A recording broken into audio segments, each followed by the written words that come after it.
Si è conclusa la 2 giorni dedicata alla musica del volo alla Valle dei Templi di Agrigento. Il concerto andrà in onda la sera di Natale su Mediaset e su una televisione degli Stati Uniti d'America. Tra le critiche e il successo finale.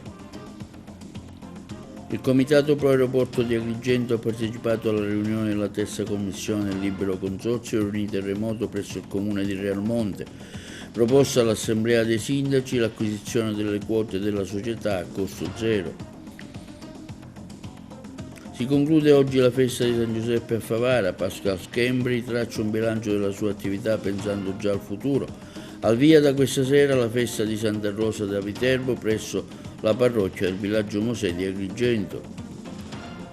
Buona la prima dell'Akragas contro il Licata che vince per 4-0, mentre il Cashum Favara contro l'Enna perde per 1-0, entrambi per la prima di Coppa Italia.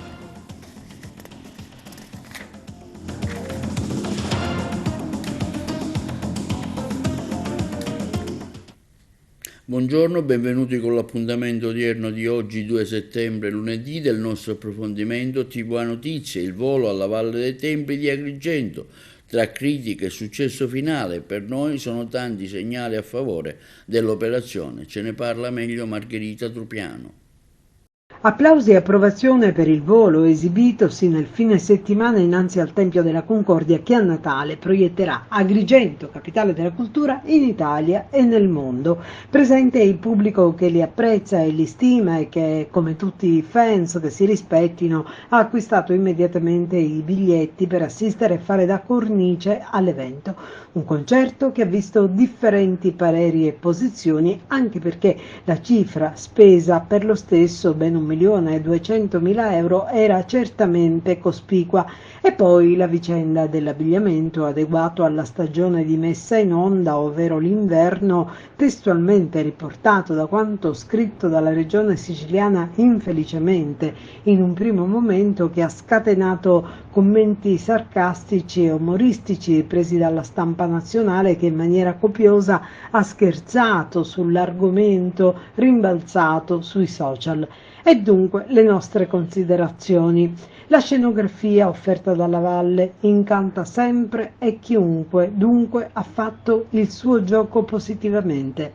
Il volo, piaccia o non piaccia, ha tantissimi estimatori ed è apprezzatissimo all'estero. La stampa nazionale, con la vicenda dell'abbigliamento invernale, ha dato grande risonanza all'evento, pubblicizzando a piene mani la città di Agrigento. Il concerto verrà trasmesso e certamente sarà un successo. Dunque, alla fine, si sono affiancate due strategie. La prima, che volendo fare notare l'uscita non proprio opportuna dell'abbigliamento consono alla stagione di emissione del concerto, ha fatto da grandissima cassa di risonanza.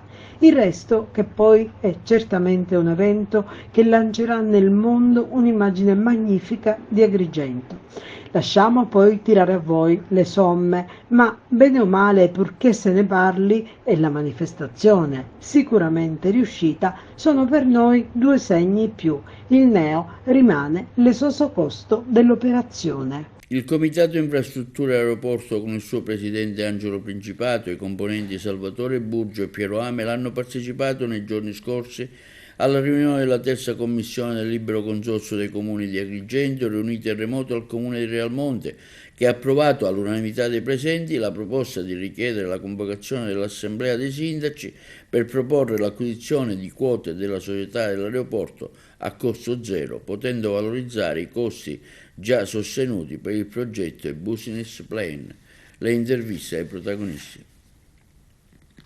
Il Comitato Infrastrutture Aeroporto, con il suo presidente Angelo Principato e i componenti, il dottor Salvatore Burgio e il dottor Piero Amel, hanno partecipato nei giorni scorsi alla riunione della terza commissione del Libero Consorzio dei Comuni di Agrigento, riunita in remoto presso il Comune di Realmonte, che ha approvato all'unanimità dei presenti la proposta di richiedere la convocazione dell'Assemblea dei Sindaci per proporre l'acquisizione di quote della società aeroporto a costo zero, potendo valorizzare i costi già sostenuti per progetto e business plan. La proposta verrà presentata dopo aver acquisito i dovuti pareri, è stata pienamente appoggiata dai componenti del Comitato. La Commissione ritiene percorribile il suddetto percorso ai sensi della legge regionale 15/2005 articolo 40, che recita: sono considerate strategiche le quote e le partecipazioni nelle società aeroportuali. Si è tenuta in CAL la terza commissione del Libero Consorzio. La convocazione ci è arrivata dal Presidente. Io, nella qualità di Vicepresidente qui al Comune di Rialmonte, ho ospitato il Comitato Aeroporto, che è rappresentato dal Dottore Principato, dal Dottore Burgio e dall'Ingegnere Amel, che erano qui con me stamattina. Insieme abbiamo sottolineato l'importanza di uno dei due punti all'ordine del giorno, che riguarda appunto la questione aeroporto.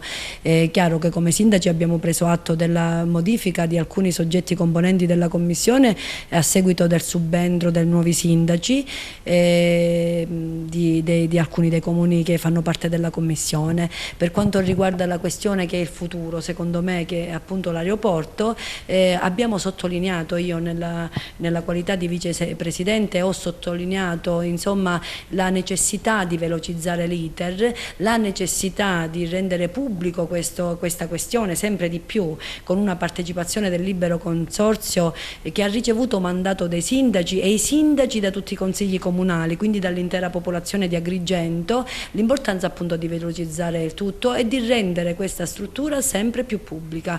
È chiaro che noi abbiamo una grandissima responsabilità, uno perché abbiamo ricevuto diretto mandato dai cittadini e l'altro perché siamo comunque sindaci dell'Assemblea del Libero Consorzio, di portare a termine questa questione, questa importantissima infrastruttura che è appunto l'aeroporto, e di farci trovare pronti e preparati per Agrigento Capitale della Cultura 2025.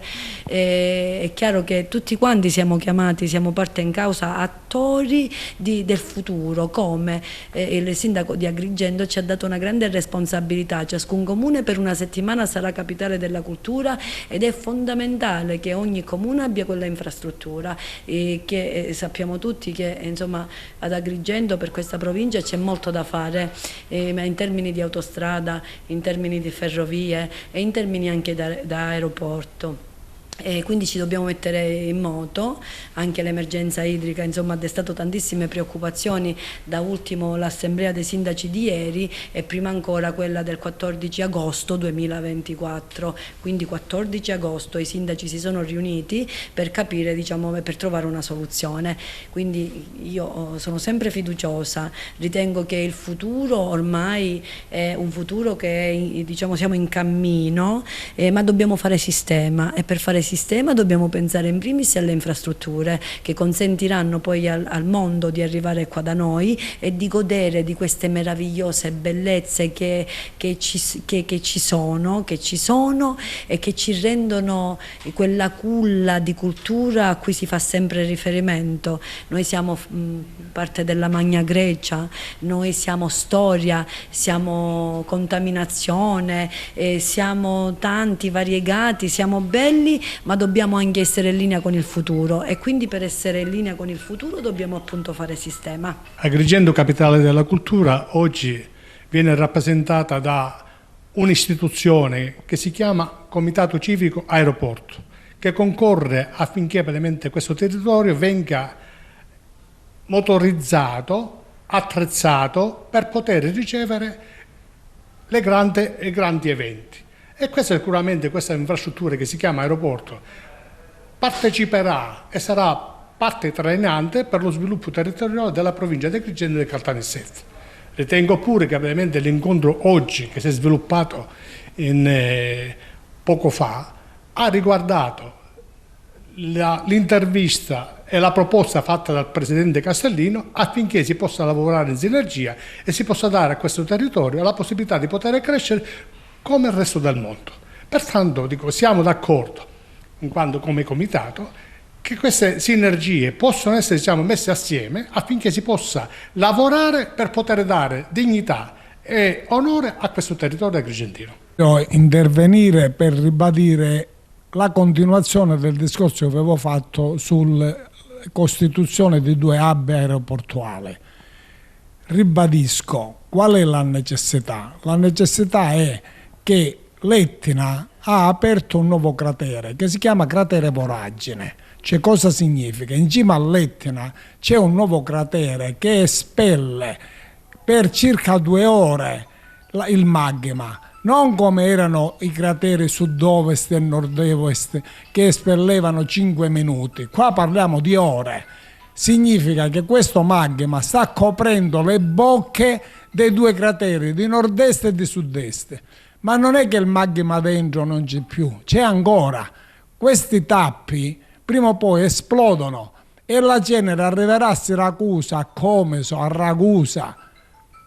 Pertanto l'aeroporto di Agrigento è indispensabile farlo nel più breve tempo possibile, e soprattutto fare un aeroporto dignitoso, decente, con una pista di 3.300 o 3.400 metri, perché deve poter sostituire Catania, anzi sostengo con 2 piste. Bisogna fare 2 piste di 3.400 metri, non una pista di niente. Questa è la mia idea. Poi gli organi preposti, il responsabile, chi di competenza valuterà se quello che sto dicendo è sogno, fantasia o può diventare realtà. Io dico che può diventare realtà. Noi dobbiamo volare alto. Ancora un'aggressione ai danni di un agente della polizia penitenziaria dell'Istituto di Pena Pagliarelli di Palermo.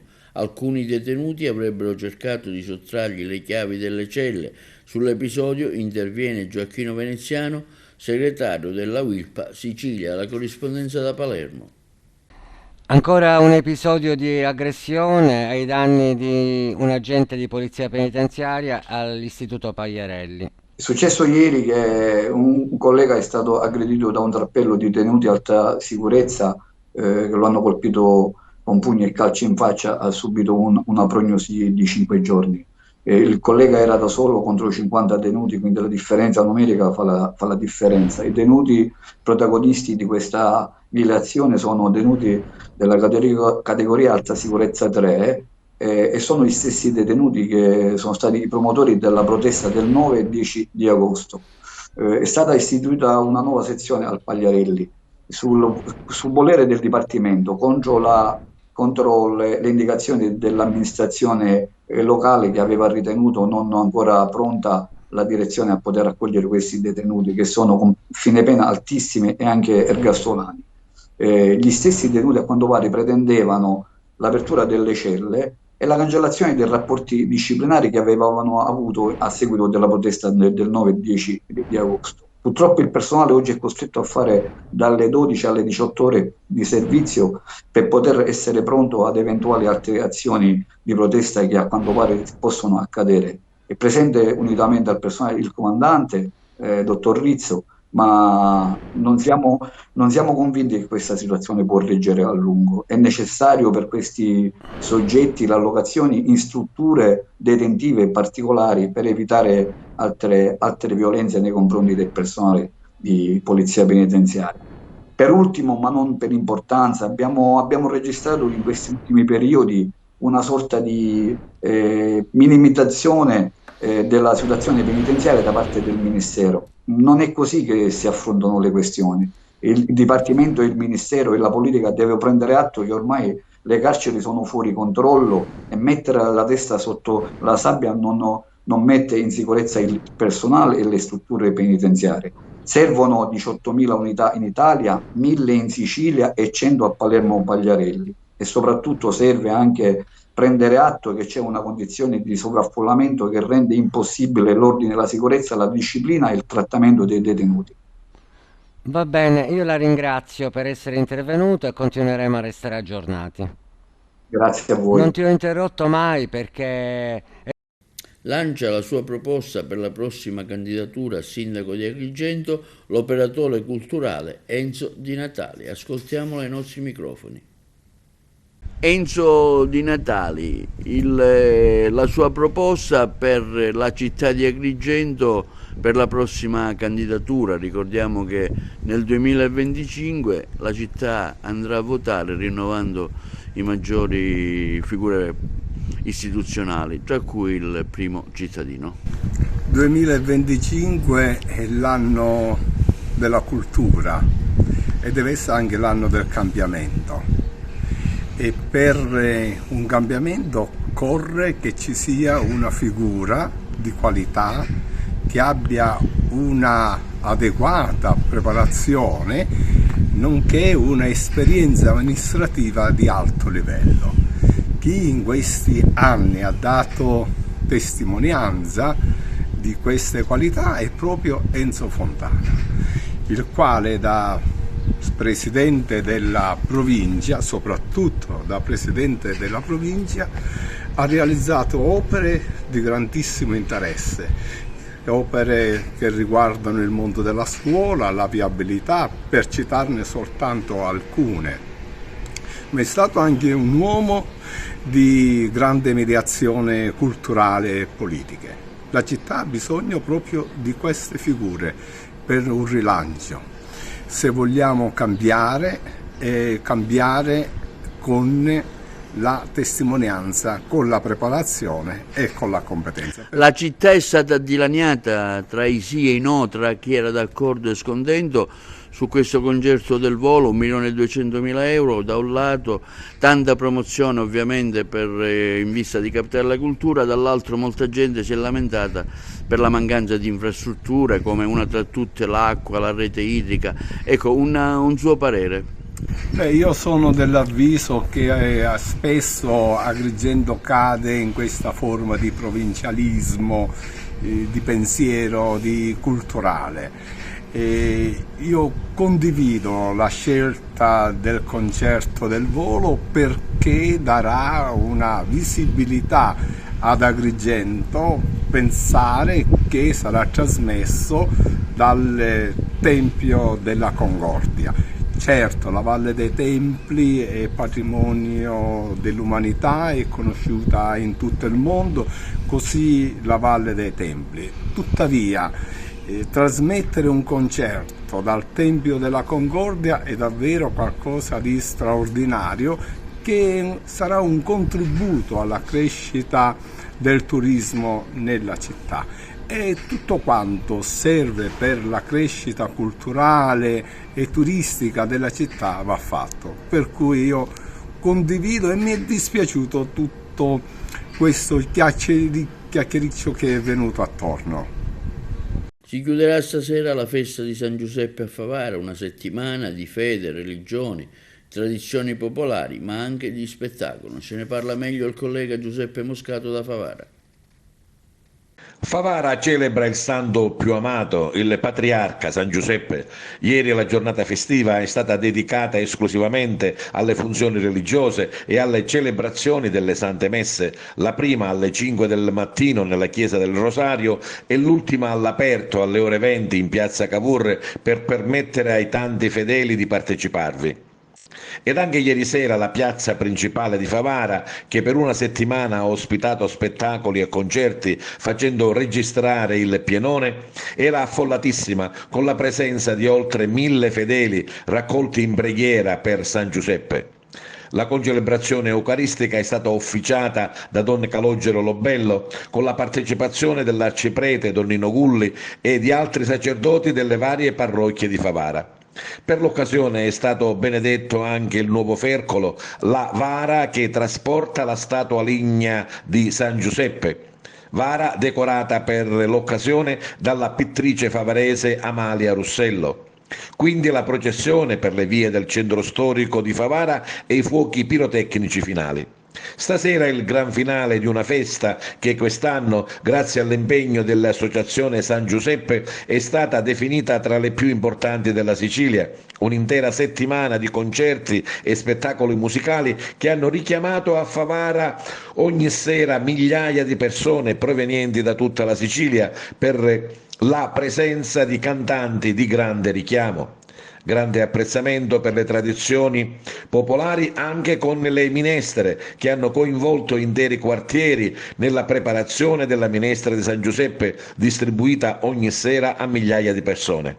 A chiudere il ricco cartellone questa sera l'atteso concerto di LDA, Luca D'Alessio, il figlio di Gigi, apprezzatissimo tra i giovanissimi e non solo. E anche a Porto Empedocle si è conclusa la festa di San Calogero. Sentiamo l'intervista al parroco.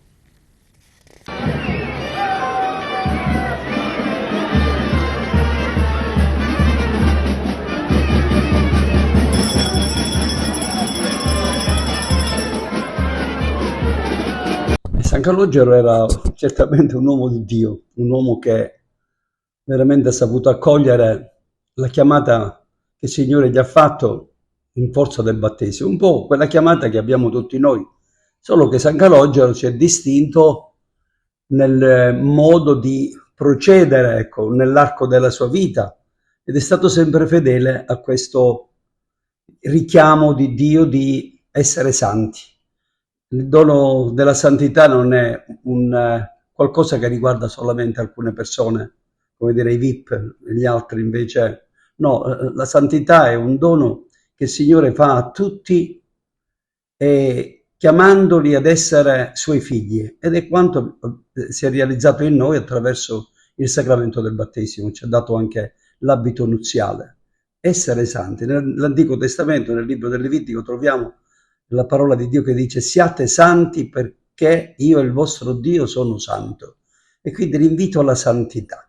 Certo, San Calogero ha dato la sua risposta, e quando noi celebriamo la sua festa è un invito che il santo ci vuole fare dicendoci: io ce l'ho fatta, ce la potete fare anche voi.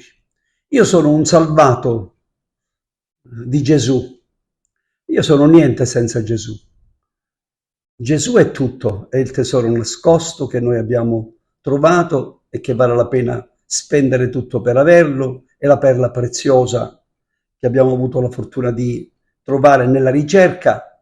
Ecco, San Calogero ha capito realmente che il tesoro prezioso, la perla preziosa è Gesù. E nell'arco della sua vita, attraverso l'esperienza mistica di contemplazione, di preghiera, di essere sacerdote, così secondo il cuore di Gesù, ha saputo dimostrare a tutti che è possibile vivere la santità non solamente estraniandosi, allontanandosi, che so, in un eremitaggio, come è accaduto anche a San Calogero, però non ha fatto solamente lui l'eremita, oppure solamente contemplazione, quanto ha saputo compiere nella contemplazione di ascolto, nell'ascolto della parola del Signore, l'ha saputo poi testimoniare nella vita quotidiana, che era relazionarsi con gli altri, in modo particolare con il prossimo.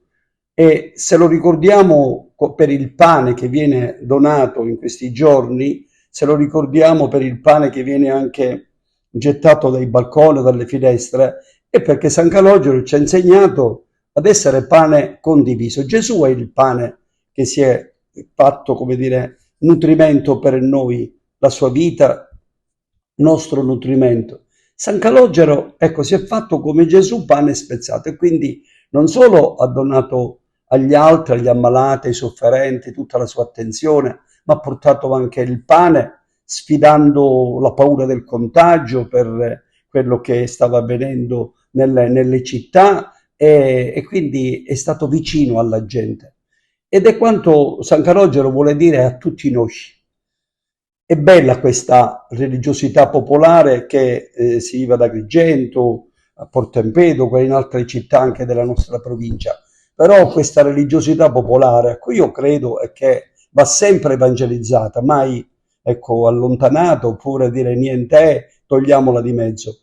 Dobbiamo evangelizzarla. Proprio stamattina, venendo il santo a fare visita all'inizio della giornata, che è venuto proprio davanti alla mia chiesa, alla gente che mi ascoltava, ho fatto un po' di forza per farmi ascoltare, però un bel po' di gente mi ascoltava, e questo mi ha fatto piacere, e ho detto che San Calogero ci ricorda di andare verso Gesù. Lui è niente senza Gesù, non è un idolo da mettere in alto oppure fare la processione, e la sua immagine, quando portarlo anche attraverso le nostre strade, ha un significato che è quello di portarci a Gesù. E quindi San Calogero, che è sacerdote, ci dice: ascoltate la parola del Signore, accogliete il messaggio di Gesù, che è il messaggio più importante, l'amore, amatevi così come io ho amato voi, e poter nella religiosità popolare dire queste cose, predicare alla gente questo messaggio così importante, significa un pochino far crescere la nostra popolazione in una religiosità che non è fatta solamente di cose secondarie, di cose esteriori o il baccano della processione, ma quanto invece un capire che San Calogero ci invita a vivere una religiosità in profondità, non superficialmente, ma trovare Gesù e camminare dietro Gesù che ci porta a Gerusalemme. Non è un facile cammino andare verso Gerusalemme, ma è un cammino che è quello di Gesù ed è anche dei suoi discepoli. E Gesù ci dà la mano per andare verso Gerusalemme e vivere anche noi quella Pasqua che è la Pasqua di Gesù, la Pasqua di San Calogero e anche la Pasqua che deve esserci per tutti noi. Ester Pantano ad Agrigento, ospite sabato scorso allo Spazio Temenos, che si è esibita anche come cantante. Ce ne parla meglio il collega Eugenio Cairone che ha seguito la manifestazione. Ester Pantano, un'attrice che ad Agrigento è di casa. La Soleima di Macari sabato scorso è stata ospite al Temenos accolta dal padrone di casa, il giornalista Felice Cavallaro. Alla serata della Strada degli Scrittori, nell'ambito del master che ha per argomento le parole del cinema, presente anche Gaetano Savatteri, autore dei libri dai quali la Palomar ha tratto la serie TV Macari. Ester Pantano, accompagnata dal suo inseparabile cagnolino, intervistata da Felice Cavallaro, ha parlato del film di Ricky Tognazzi e Simona Izzo sulla figura di Francesca Morvillo, che la vede protagonista principale. Sabato sera abbiamo scoperto che Ester Pantano, oltre ad essere una brava attrice, è anche una brava cantante, sicuramente una piacevole sorpresa. Nel corso della serata sono stati consegnati i premi Andrea Purgatori, in ricordo del giornalista scomparso nel 2023. Tra i premiati per il suo interessante testo l'ingegnere Giuseppe Riccobene. E questa sera ospite sarà Giusy Buscemi. Non possiamo fare un dramma, conoscevi già. I problemi miei di donna, certo che lo so, non ti preoccupare, tanto avrò da lavorare, ora è tardi e rincasare vuoi, non che non vorrei, questa sera ancora presto, non che non vorrei, dopo corre faccio presto, ma che sciocca sei, a parlare di rughe, a parlare di vecchie streghe, meno bella certo non sarai. Traccia un bilancio lo scrittore Pascal Schembri per la terza edizione del premio letterario Scala dei Turchi di Dina Russello, ma si pensa già ai progetti per la nuova stagione. L'intervista a Pascal Schembri. Si è conclusa la terza edizione del premio Dina Russello, che ha avuto un ottimo riscontro in tutti i sensi. Pascal, un bilancio di questa serata? Il bilancio è stato molto positivo perché diversi giornalisti hanno pubblicato i loro articoli e dopo abbiamo avuto dei premiati molto importanti come l'ambasciatore Maurizio Serra, come il magistrato Fabio Pilato, l'avvocato Giovanni Tesè e tanti altri, perché non voglio nominare tutti i premiati.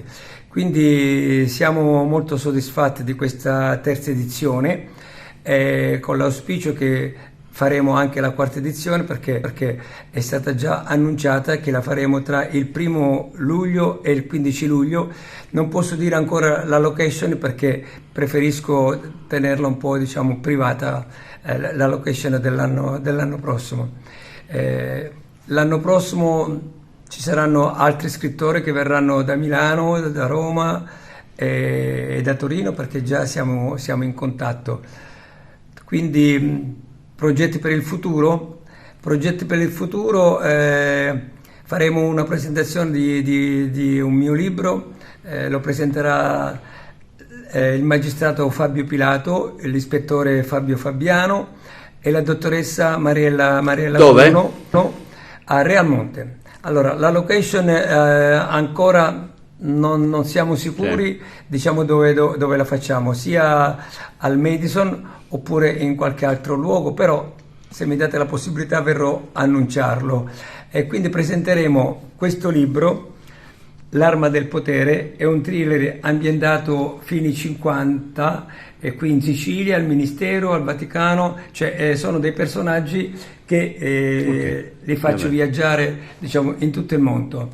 E il secondo sarà questo mio ultimo antologia che è stato stampato durante il premio letterario Figli adottivi, dove voi stesso avete presentato anche il brano dei figli adottivi. Quindi, come ho detto prima, sono molto soddisfatto con il mio piccolo team, abbiamo fatto una bella serata. Devo ringraziare particolarmente alla giornalista Margherita Turpiano, perché è stata veramente una vera signora, una vera padrona di casa, e tutti quelli che ci hanno aiutato, diciamo, a realizzare quella serata che finalmente è riuscita magnificamente. Devo ringraziare anche i commercianti del mio paese che hanno dato, diciamo, hanno partecipato come sponsor, e soprattutto al proprietario Domenico Arena, che ci ha ospitate in quella grande terrazza magnifica che è il Madison di Real Monte sopra la Scala dei Turchi. E con questo ringrazio TVA di avermi accolto con molta affezione e con molto entusiasmo. Linea alla regia per la pubblicità.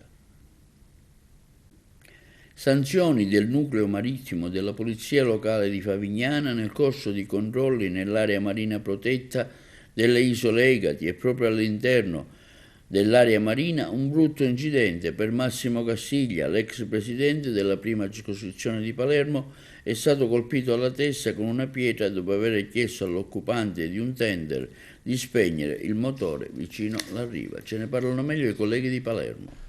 Colpito alla testa con una pietra dopo aver chiesto a un tender di spegnere il motore vicino alla riva. È successo a Favignana a Massimo Castiglia, ex presidente della prima circoscrizione a Palermo. Una discussione proseguita a riva nella caletta di fronte all'isolotto del Preveto, spiega Castiglia, tutto dopo aver chiesto all'occupante di un barchino di spegnere il motore. Sono stato colpito alla testa con una pietra e la mia compagna è stata offesa da un gruppo di persone giunte a dare manforte a colui che mi ha aggredito. Nessuno è venuto in soccorso. Ho presentato denuncia ai carabinieri e devo ringraziare la solidarietà che ho ricevuto alla Guardia Medica dell'isola, dove mi hanno messo 5 punti di sutura, e tantissima è stata la solidarietà degli abitanti di Favignana, conclude Castiglia. Il fatto si è verificato in zona C della riserva marina delle Isole Egadi.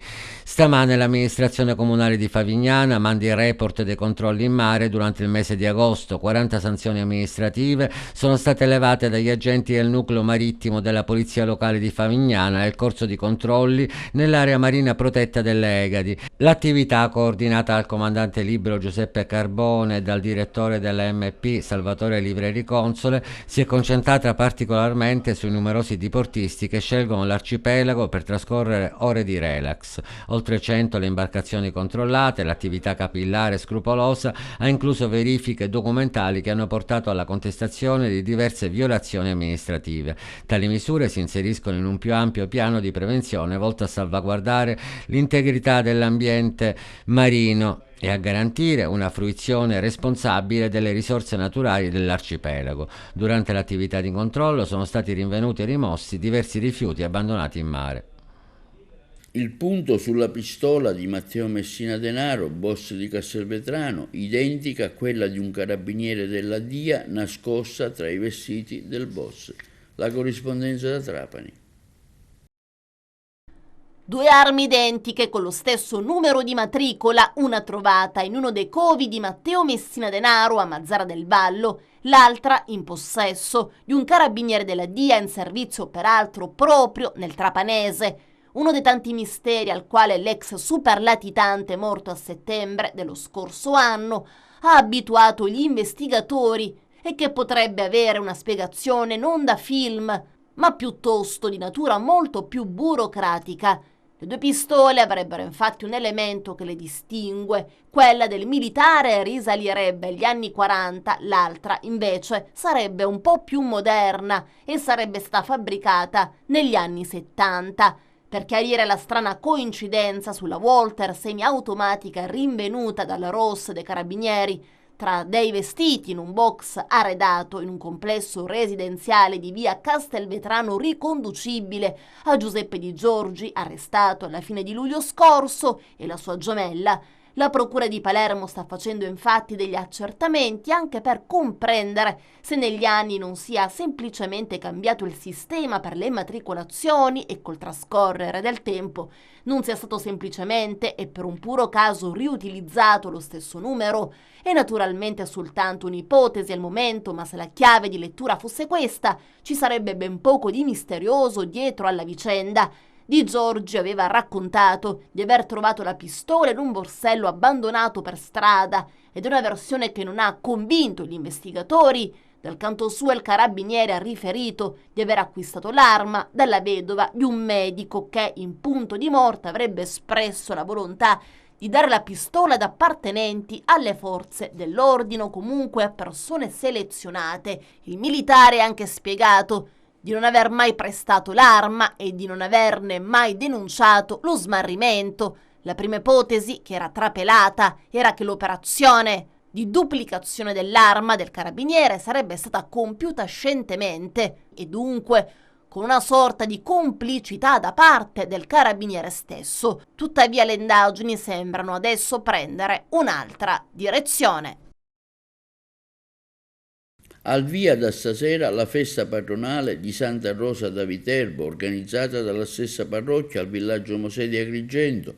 Alle ore 18:30 il Santo Rosario, quindi alle 19 la Santa Messa, alle 20:30 la commedia teatrale Non ti pago, messa in scena dalla compagnia Amici del Teatro di Fontanelle di Agrigento. Domani, 3 settembre, alle ore 18:30 il Rosario, quindi la Santa Messa e l'animazione per i bambini di Denise Eventi, l'adorazione eucaristica, mentre l'ultimo giorno, il 4 settembre, dopo le funzioni di rito, l'animazione e l'estrazione dei biglietti vincitori della lotteria parrocchiale. La festa è curata dal parroco Don Luca Camilleri in collaborazione con il Consiglio Pastorale. Positivo l'esordio per la prima dell'Agragas in Coppa Italia contro la squadra del Licata Calcio che vince per 4-0. Con una secca quaterna di reti, l'Agragas supera i cugini del Licata ed accede al prossimo turno di Coppa Italia. La compagine del tecnico Lillo Bonfatto, concentrata e motivata al massimo, ha espresso un primo tempo perfetto, mettendo in evidenza velocità, aggressività e buone intese tra i reparti. Nel secondo si è fatta sentire un po' di stanchezza, lasciando a tratti un po' di iniziativa alla squadra ospite, che ha cercato in tutti i modi di segnare la rete della bandiera, ma inutilmente.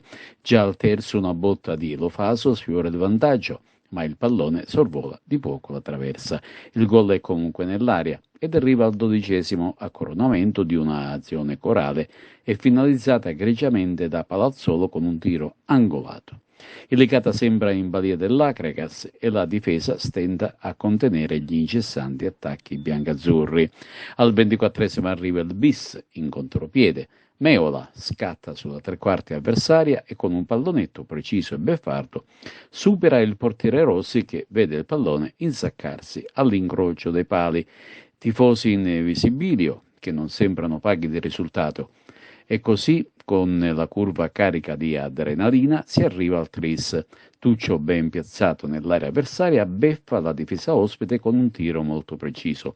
Il Licata cerca di reagire e al 41° sfiora la rete con Giuliano, ma il pallone cossa contro la traversa. Nei secondi 45 minuti inizia a farsi sentire la stanchezza.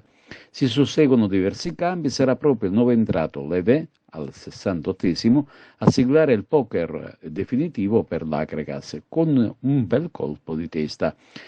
Dentro gli spogliatoi il tecnico Gelabù Pippo Romano accetta la sconfitta. Domenica sarà campionato e l'Acregas sarà di scena a Locri. Ed ora spazio alle interviste. Allora, devo essere sincero, sono d'accordo. Quello che voglio sottolineare è l'approccio che hanno avuto i ragazzi, la mentalità soprattutto che hanno messo in questa settimana, capendo l'importanza della partita. Io cerco questo, i ragazzi hanno capito cosa noi staff vogliamo e mi è piaciuto davvero tanto il primo tempo. Poi è normale, un po' dopo, quando chiudi il primo tempo con quel risultato, poi il secondo tempo è abbassato un po' i ritmi e ci sta, però l'abbiamo gestita bene, siamo contenti, ma soprattutto sono contento perché sono contento per loro, perché dal 29 stanno sul pezzo, non si lamentano mai, stanno sempre lì a sacrificarsi per questa maglia, e sono contento soprattutto anche per la gente che è venuta oggi, e sono contento anche per loro e anche per la società. Sarà un campionato difficile quello di Serie D, e la differenza la potrebbero fare soltanto le motivazioni e gli stimoli giusti per poter andare avanti. Sì, lo sappiamo, il campionato, devo sottolineare che mi spiace dirlo, però non è come quello dell'anno scorso, è un campionato molto livellato, ci sono tantissimi derby, quindi si è alzato tantissimo, però noi siamo sempre l'Acregas, dobbiamo lottare, dobbiamo essere determinati, dobbiamo correre più dell'avversario, perché poi abbiamo delle qualità, quindi se noi mettiamo le qualità che abbiamo, più corriamo, abbiamo quello spirito di sacrificio e soprattutto sudiamo quella maglia importante, perché i ragazzi devono capire che è una maglia importante, perché siamo in una piazza esigente e quindi noi dobbiamo dare tutto, dal primo all'ultimo secondo. La proprietà vi sta mettendo a disposizione un attaccante e anche un difensore centrale. Sono le pedine che vi mancano? Allora, intanto voglio sottolineare che sono contento del materiale che ho a disposizione, sono contento cosa ha fatto il direttore, sono contento cosa ha fatto la società. Siamo sempre vigili per quanto riguarda il mercato, perché il mercato è aperto fino a fine mese, quindi dobbiamo farci trovare pronti se c'è l'occasione giusta soprattutto, ma soprattutto se c'è l'uomo e il calciatore che fanno al caso nostro. Finalmente un prato degno di tale nome. Ho fatto un giro sul prato dell'Essento prima della partita, dico complimenti, ci voleva perché era davvero necessario. Era una palude, diciamolo chiaramente, la società ha pensato anche a questo, come avete potuto vedere da questo esordio di Coppa Italia c'è una bella squadra, io ho visto anche gli allenamenti, ho visto dei ragazzi che sembrano già squadra vissuta da anni, in realtà c'è una bella simbiosi tra di loro, oggi ci hanno regalato tantissime emozioni, un esordio di Coppa Italia che ci ha reso tutti contenti, un grande entusiasmo, io sono personalmente felice. Aveva chiesto tra l'altro una prestazione così? Sì, perché io metto sempre molto entusiasmo e quindi ai ragazzi mi hanno accontentata, non c'è nulla da rimproverare per come hanno giocato, perché per me non hanno sbagliato assolutamente niente, sono scesi in campo con la giusta aggressività, sono scesi in campo con la giusta mentalità, si sono fatti dei passaggi, ho visto che si intendono tra di loro, quindi che c'è abbastanza feeling e questo è importante per una squadra. Poi io ci tengo a ringraziare la società dedicata che assieme a noi ha aderito alla mia iniziativa di devolvere €1 per ogni biglietto per i randaggi e per i volontari che aiutano questi randaggi, perché è una cosa alla quale io tengo e lo sport deve essere anche questo. Oggi abbiamo visto i tifosi che erano numerosi, che erano tanti, che hanno sostenuto la squadra e questo è importante, quindi io chiedo alla città calcistica di sostenere questi ragazzi perché sono convinta e come loro io ci credo ci daranno tante soddisfazioni. Diciamo che la società ha fatto la sua parte, ha formato una bella squadra, il mercato per noi non è ancora chiuso e quindi tenderemo a perfezionare quello che già c'è. Adesso c'è solo da sostenerla e andare avanti. No, sono deluso perché quando si perde con questo risultato e chiaramente c'è un po' di amarezza, un po' di delusione. Chiaramente l'Acregas ha strameritato di vincere perché ha fatto una gara superiore alla nostra, aveva più gamba, aveva più fame, aveva più determinazione, quello che non abbiamo avuto noi nell'approccio iniziale alla partita. Per cui credo che il risultato non fa una grinza, ha vinto l'Acregas meritatamente e noi dobbiamo rivedere tante cose, dobbiamo avere più più cattiveria agonistica e non pensare che siamo solamente una buona squadra a livello di nomi e di qualità, ma dobbiamo mettere in questo campionato molta più determinazione e molto più furore agonistico. Quando potrà essere indicato quello vero?